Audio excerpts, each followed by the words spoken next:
Bonjour à tous, bonjour à tous ceux qui regarderont. Dans cette vidéo, je vais parler du nom et de ses nuances. Moi, je m'appelle Diallo Mamadou Lamine. Ce qui est écrit sur ma pièce d'identité.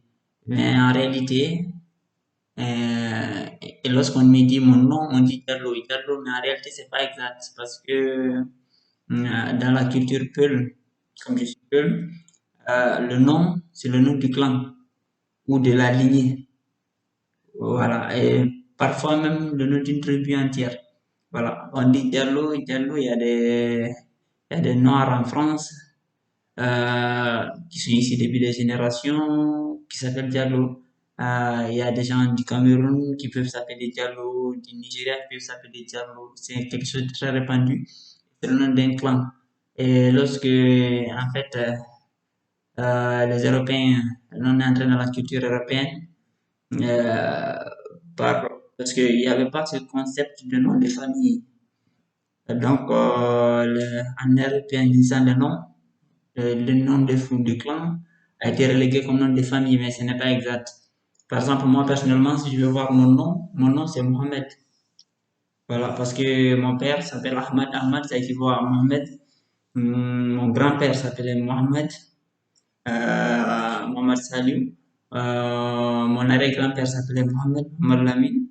Et mon arrière-arrière-grand-père s'appelait euh, Mohamed aussi. Voilà. Mohamed Saliou Laila. Voilà. Donc, c'est le nom Mohamed qui détermine personnellement ma famille. Maintenant, le nom Diallo, ça c'est un nom de clan. Mais comme en Europe, surtout les Français, il n'y a pas ce concept de nom de famille, de nom de clan plutôt.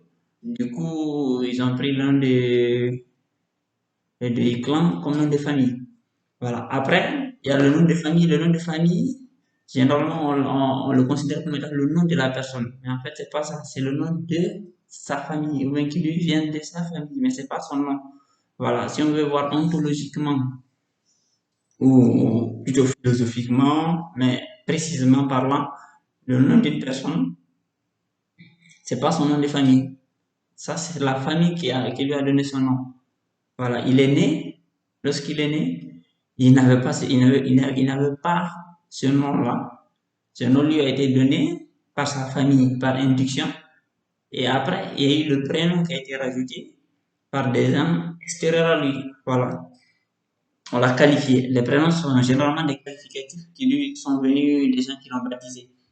Voilà. Maintenant, c'est intéressant de voir que dans les écrits sacrés, on se réfère toujours à Dieu comme étant il ou lui. Voilà. Lorsqu'il est né, il était il. Le nom primordial de tout individu, c'est il. Lui, il. Ce sont ces deux mots en français qui s'appliquent le mieux à tout être humain.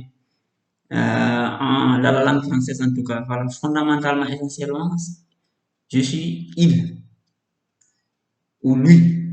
Voilà.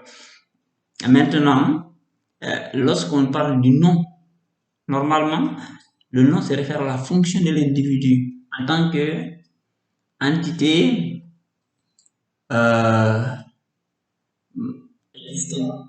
Voilà, parce que tout ce qui existe a une fonction. Euh, c'est comme quand lorsqu'on dit le nom de Dieu, c'est le nom primordial de Dieu, c'est lui.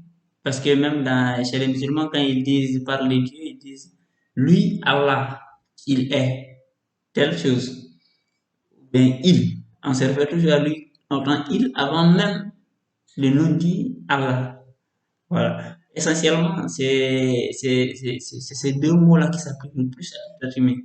Après, normalement, c'est à l'individu lui-même, dans sa croissance spirituelle, de trouver sa fonction. Et une fois qu'il aura trouvé sa fonction, il trouvera son nom. Voilà. Merci.